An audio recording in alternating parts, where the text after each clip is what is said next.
wala pala kaming pasok ngayon. Kaya tinawag ako ng pansamantalang kaligayahan sa labas ng eskwelahan. Kaya kung gusto mo ring lumigaya, tara, samahan mo ko. Pupunta pala ako sa pangarap na mundo. Walang iba kundi ang Dream World. Dito pa rin to sa Thailand. At sigurado, masaya to ngayong araw. Halos 1 oras ngang biyahe ko. At grabe, sobrang init ngayon. Papasok na nga ako ng Dream World. Ito pala yung lakad ng hindi nag-iisip ng trabaho ngayon. Kaya ang tawag ko dito, Freedom Walk. Parang bago yun ah. Bago pala pumasok, kailangan ko munang ipakita yung binili kong ticket kagabi. Akala ko pa naman kung ano na yung kailangan kong ipakita. Sabi pala ni kuya kanina, dito ko daw ipakita yung binili kong ticket kagabi. Kaya ayun, pinakita ko na. Pagkatapos ng ilang minuto, pinayagan na akong pumasok sa Dream World. At sa wakas, mapapasaya ko na naman ang sarili ko. Nyaki na ganyan nga isuman, awan manan, walwal manan. Pagkapasok ko pa lang, may nakita na akong matanda dito. Kaya tinabihan ko. Tapos nakita ko may binabasa siya dito. Hindi ko nasasabihin, sekreto lang namin to. Basta hindi yung pinakaabangan ko sa dyaryo noong bata ako. Hindi nyo alam yun no.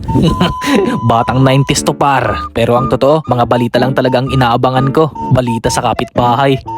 Binigyan pala ako ng mapa kanina. Ito yung mapa ni Dora para mas mapadali ang pag-iikot ko dito. Kasing lawak ng trabaho mo na hindi naman talaga dapat kasama sa trabaho mo. Pero kung sa tingin mo, ikaw yung pinakamagiting na trabahador, trabahuin mo lahat. May nakita pala akong 2 pato dito. Grabe, ang sweet nila. Sana all par. Sa mga oras na to, sumakay ako dito. Pero nag-iingat ako kasi baka malaglag ako. Hindi pa naman ako marunong lumangoy. Sisid lang. Tapos na nga ako doon. At ang susunod na pupuntahan ko, walang iba kundi ang Haunted Mansion. Pagkapasok ko pa lang, grabe na yung mga hiyawan. Pero pasensya dito, hindi ako masyadong nakapag-video. Madilim rin kasi. Sunod na pupuntahan ko, walang iba kundi ang kainan. Sa totoo lang, ito yung pinakagusto ko dito. Kumukuha na nga ako ng pagkain. Syempre, susulitin kong mga pagkain dito. Kasama to sa binayaran ko. May somtam, may spaghetti, may chicken, tapos iba pa. Basta buffet to. Kapag usapang pagkain, wala nang makakapigil sa akin dahil hindi ako magpapapigil. Kumakain na nga ako. At grabe, 2 plato. Uray lay samul ko, pati kutsara. Maganda rin palang toilet nila dito at malinis. Katunayan, pwede nang matulog dito kung gusto mo. Nandito na nga rin ako sa may hurricane. Kaya ang sabi ko dito, basic lang yan. Pero hindi nyo ko mapapasakay dyan. Hindi ko kaya ang ganyan nakataas. Tapos ganyan-ganyan pa. Uray awan nagsakay. Bakpar, kabubutang, tras at tras. Uray lagngilangil, timadinan eh. Dito naman may nakita akong clown. Kaya lang parang hindi marunong. Kasi nung bata ko, kakaibang hugis ang nagawa ko. Kaya lang nung nakita ni mama, nagkasalubong yung 2 kilay niya. Nga pala, ito yung laman ng mapa ni Dora. Screenshot nyo na para mapagplanuhan nyo kung pupunta kayo dito. Pero kapag pupunta kayo, dapat agahan nyo para mas marami kayong mapuntahan. Huwag kayong gumaya sa akin. Alas 10 ako dumating. Kaya hindi ko matatapos to lahat. Nakita ko rin si Mr. Bean dito. Kaya lang nakapayong. Gusto ko sanang hiramin yung payong niya. Kaya lang ayaw niya. Siguro nabalitaan niya ako nung nakaraan. Nawala ko kasi yung payong ng kaibigan ko. Ang susunod na gagawin ko, susubukan ko to. Nakapila nga ako kanina at pagkatapos ng ilang minuto, naglalaro na ako. Marami nga kami.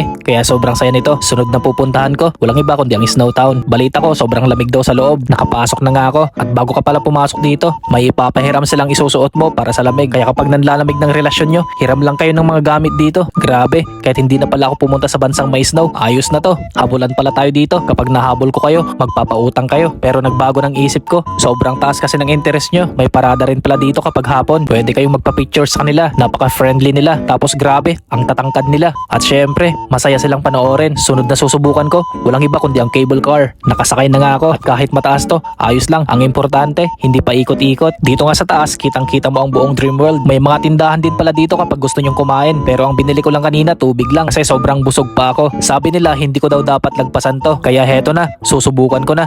Ito na yung isusunod ko. Pagkalipas ng ilang segundo, nakasakay na ako dito. Ilang segundo pa lang nakakalipas, basa na ako. Grabe nga ang kapit ko dito. Baka malaglag ako. Pero sabi nila, masarap daw ma-fall. Pero sabi ko naman, depende yan. Grabe, sobrang saya ng huling pinuntahan ko. Buong katawan ko, basa. Sinubukan ko din pala to. Kaya lang hindi ako nakapag-video habang nakasakay. Hindi kasi ako pinayagan. Ito palang huling sinubukan ko. Walang iba kundi ang go-kart. Hindi na rin ako nakapag-video ng maayos dito. Nagde-drive kasi ako at marami akong kasabayan. Marami pang pwedeng gawin dito. Kaya lang magsasara na sila sa mga oras na to, gabi na. At uuwi na rin ako. Kaya hanggang dito na lang.